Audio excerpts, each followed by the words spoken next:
in the 80s. All right. I don't think I messed up what I did. All right.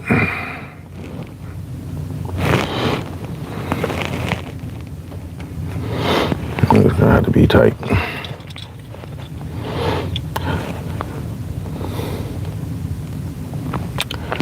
All right, this is Sports for Real with Coach Hall.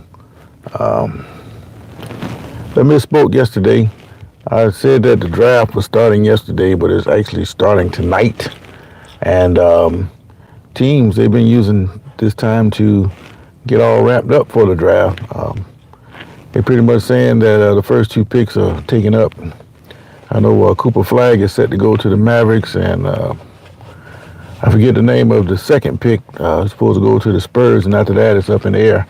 But I saw where the Celtics, they got rid of Porzingis, and he's going to end up in Atlanta in some kind of way that there's a three-team deal with the Brooklyn Nets.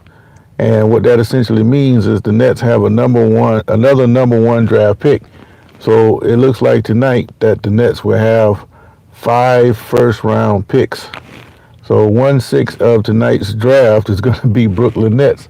And it's all from trades with the Celtics and the thing with Bridges, who went to the Knicks. So they have an opportunity to put themselves in a very favorable position. And should be interesting. But before I get into that, I want to talk a little bit about Aaron Rodgers. There we go again. Here it is, one of the big nights of the NBA, and football trumps it again. Aaron Rodgers gets on the Pat McAfee show, and he's talking about this is probably going to be it for him. This is going to be his last year. And some people are taking offense to the fact that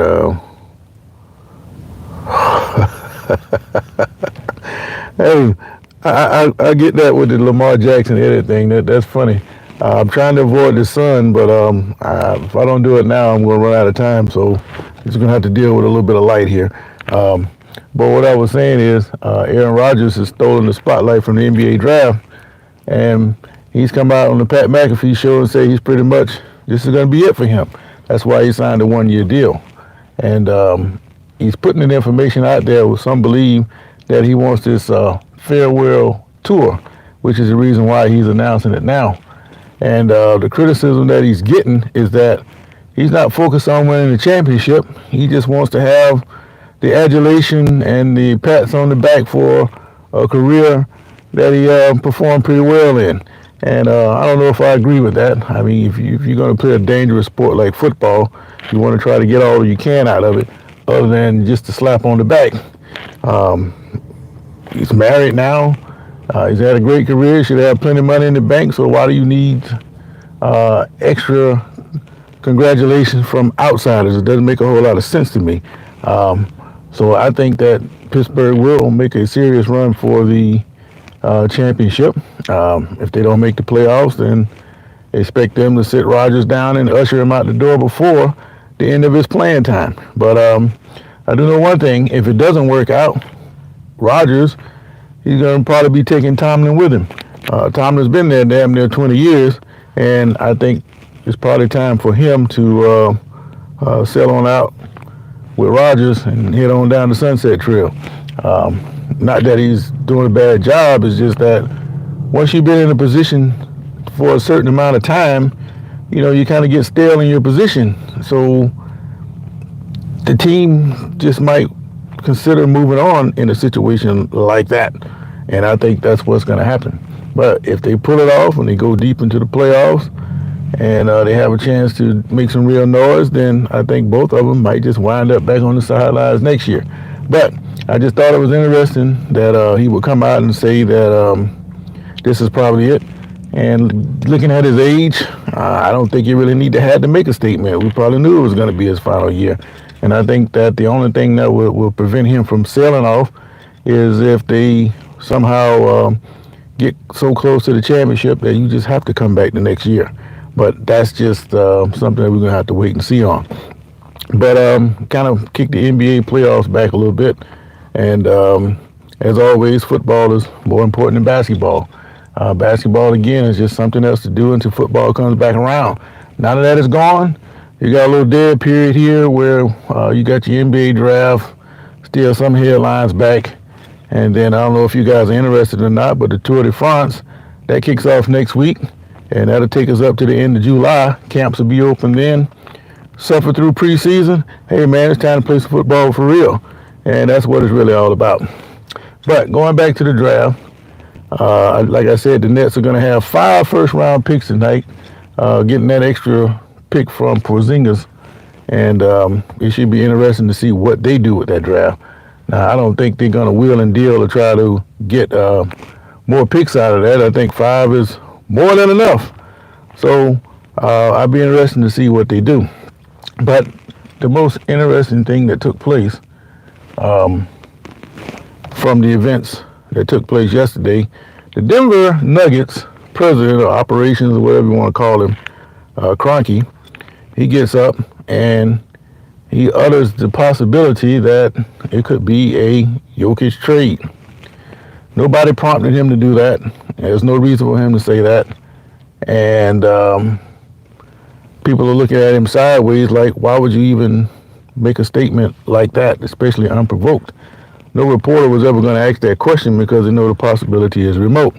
But if you go back to the end of the season, Jokic has said pretty much that his team doesn't have a deep enough bench to carry them through the deep Western Conference playoffs. If you look at OKC, the bench was the difference between that second round series that went 7 games.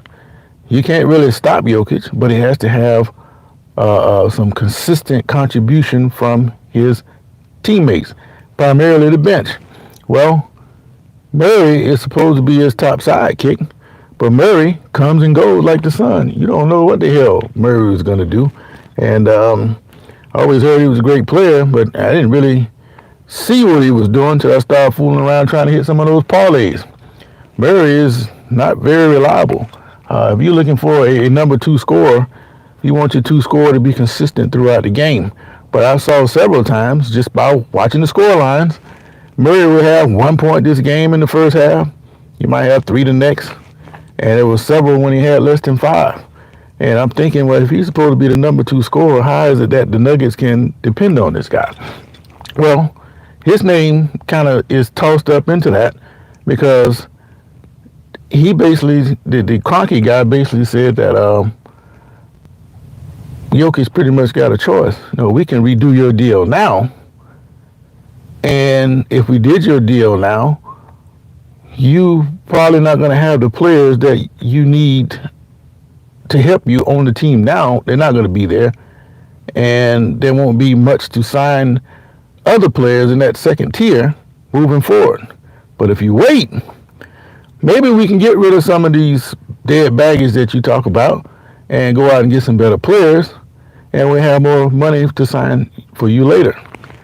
But he's also saying that, well, we can't do that, and if Jokic is not happy with what takes place, then he has to do what's best for his family. So he's basically putting a gun there to Jokic's head and say, look here, man, either you're going to get paid later or you can take what you want now, but eventually we're going to have to get rid of you so we can get some better players in there. In other words, Porter, who it didn't live up to his deal with that big contract he signed, they talking about keeping him. They don't want to get rid of Porter. And they're talking about champion Murray. So let me get this straight. You're going to take the king of inconsistency, Mr. Murray, and keep him over Jokic, the model of consistency? Well, the guy averaged a triple-double all season long, and you talking about trading him to keep Jamal Murray and Porter? If I was in that room, I would have done what the other people were afraid to do. I would ask straight up. I said, do you realize that you sound like a damn fool? These other reporters aren't going to say that. They may look at you like that, but they're not going to say it because they may damage their reputation. But that's where the value of these podcasts come into play, because you're not confined by corporate, how should I say, protocol. they're not going to say what needs to be said. And it's just not just there. It extends out to the local broadcast when you're watching these games. If you notice, they all ask the same kind of questions. Nobody's going to take the leap to ask the obvious questions. I don't want to hear about your emotions. I want to know, what the hell were you thinking with that dumbass call? That's what I want to know. And if I was in that room with this guy, Kroenke, I would have said to him, do you realize that you sound like a damn fool?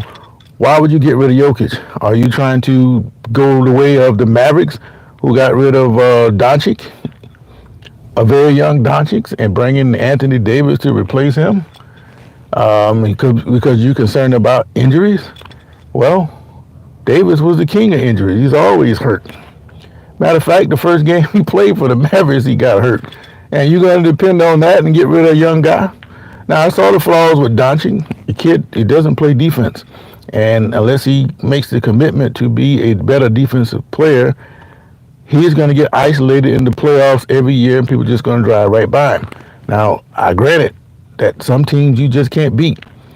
If Doncic's got a couple of other players where they can't strictly isolate him to expose him, then he can hide.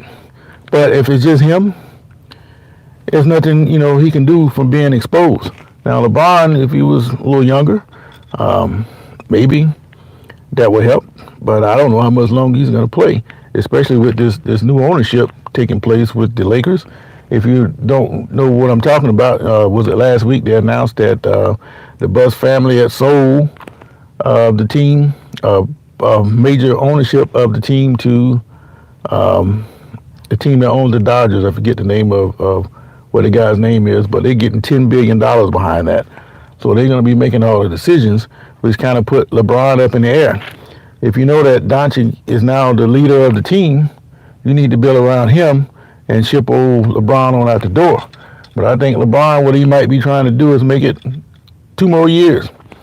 He make it this year, his son comes out of Arizona, signs with whatever team he's in, and now he goes down in history as the only guy to play with not only one son, but 2 sons at the same time.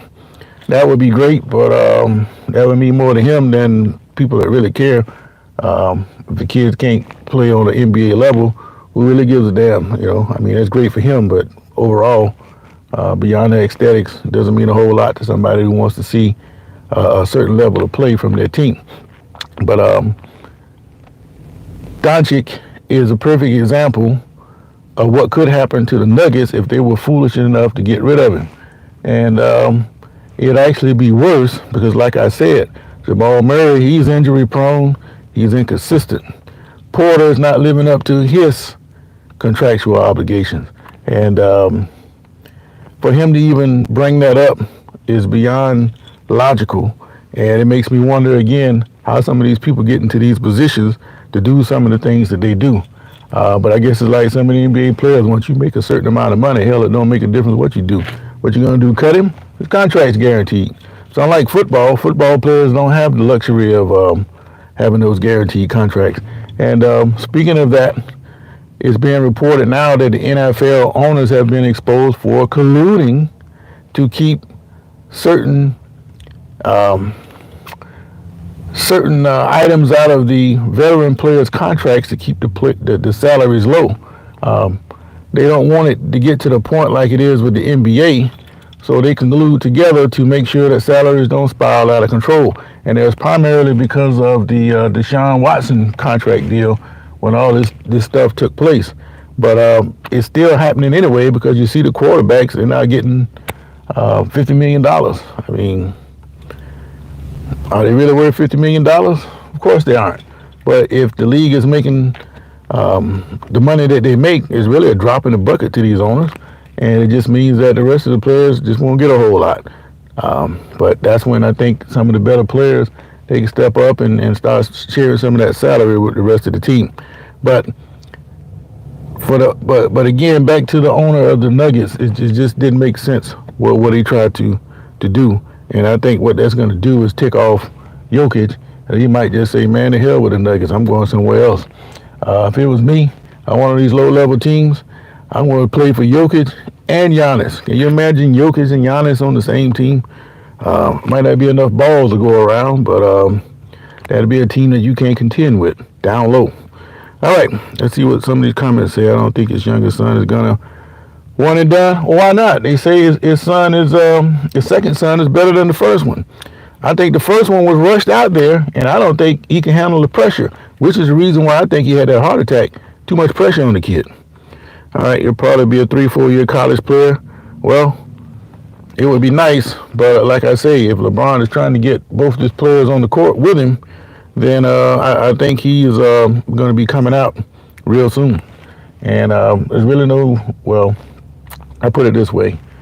You can do it how you want to do it now that the college players are getting paid from the university plus the NIL deals. You can have players making $10 million in college. So what would be the incentive of coming out other than to play with his dad? All right, JR says you do his QB1 week 1.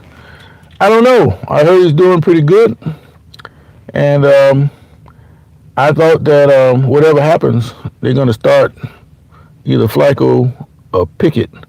And the winner of the Shador Gabriel Derby is going to get cut with the intentions of being signed to the practice squad. But before that happens, other teams have an opportunity to get him. And if he's playing well like what you're thinking he's playing, he's going to get picked up by somebody else. So he may be a starter at some point, but it might not be in Cleveland. Also, John Morant to the Heat.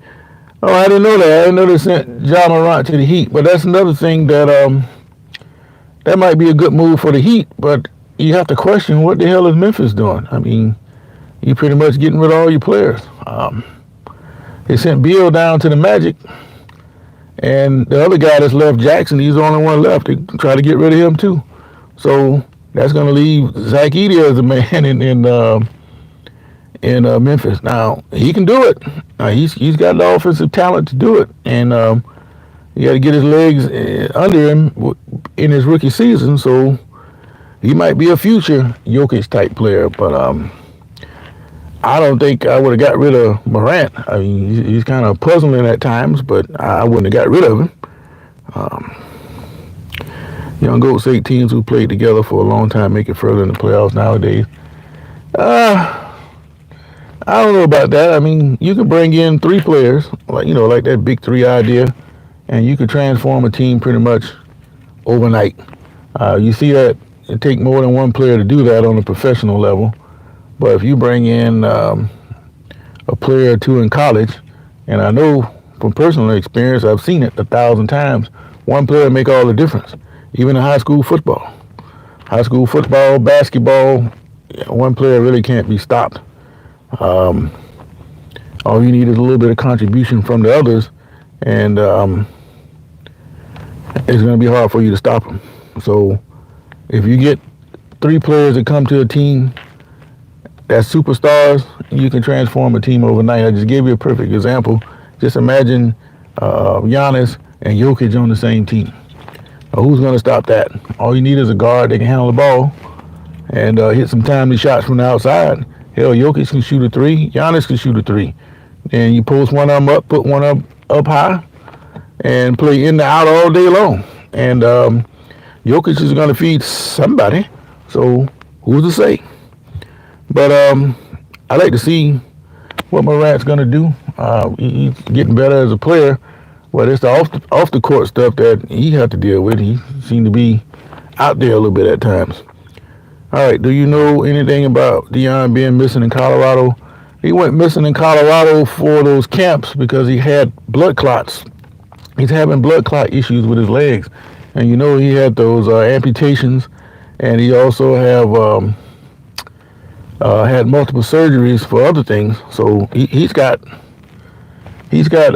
health issues, which is one of the reasons why, if you go back to some of those old videos I put out, I didn't think he was coming back after his sons left. I think his sole purpose of coaching was to make sure his sons got to a certain point where they had an opportunity to make it to the pros.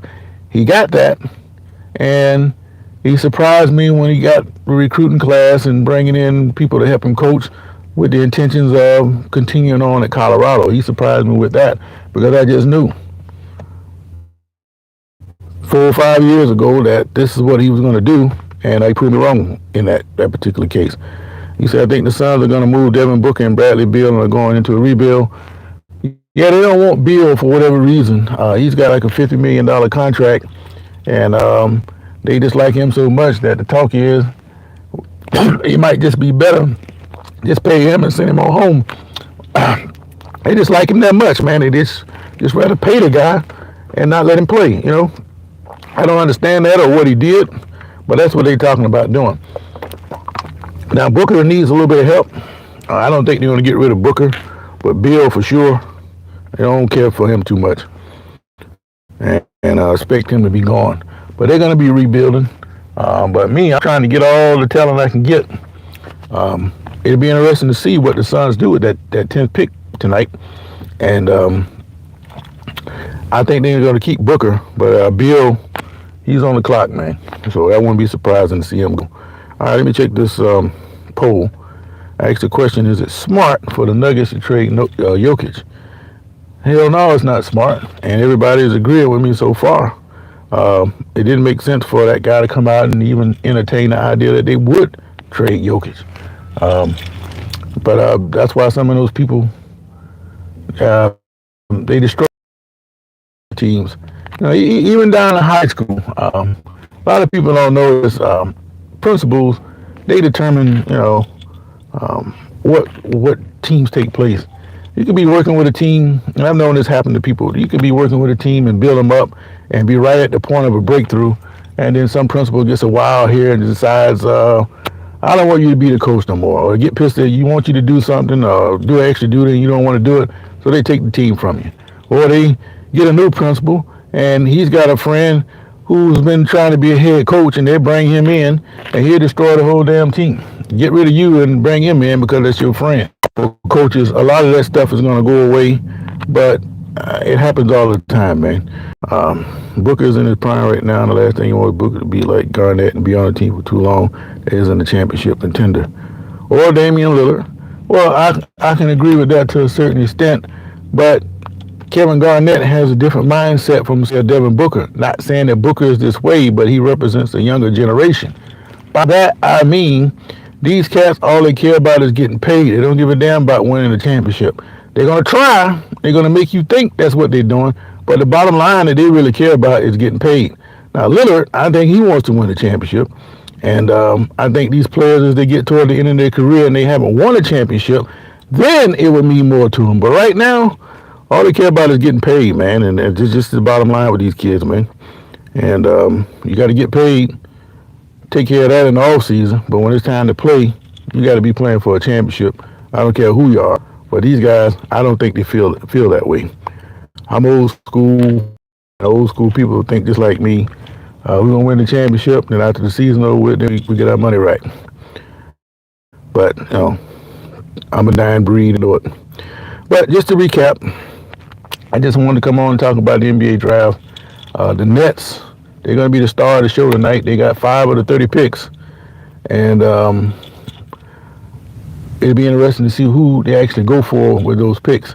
I don't think they're going to trade them around. I think they're going to actually draft these people. Then maybe make some moves at that point.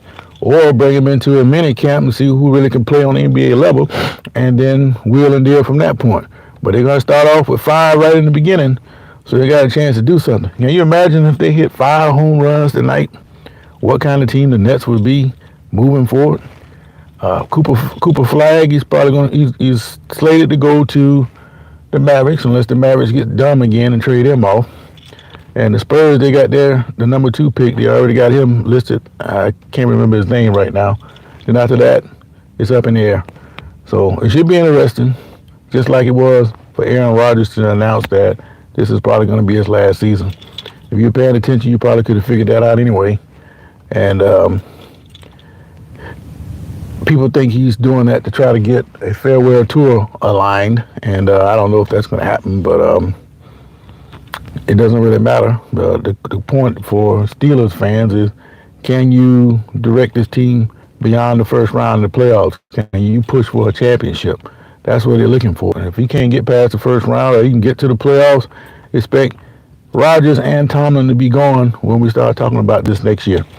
And again, the bonehead move of the day, the Jokic president, Kroenke, he comes out and floating the idea that they just might have to move Jokic because the second tier contract stipulations or rules that they have might prevent them from building a team around them. So we may have to move him just to build a team all over again.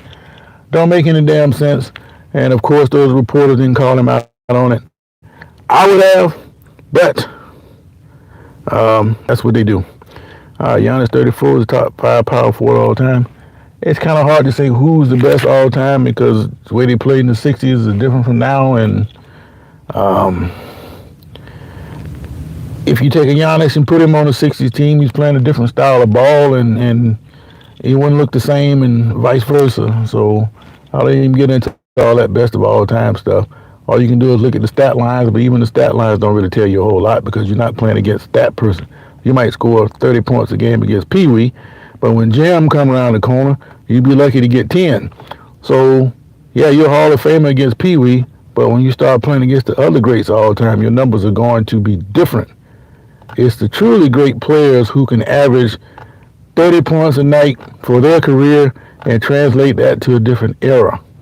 That's when you determine who the best players are. And because you can't actually go back and do that, there's no way to really tell. It's all talk. So how many years do you think LeBron got him into play? I think he's got the way he's spending all his money on himself to keep him playing, but he is starting to break down a little bit. He could play 3-4 more years at the most, but I don't see him doing that. I think he's going to play all of this year, and he may come back next year with his other son, play one game and call it a career. What he's going to do after that, I don't know. But I see him in the Amazon commercials now, so maybe he want to get into the movies or something. I don't know.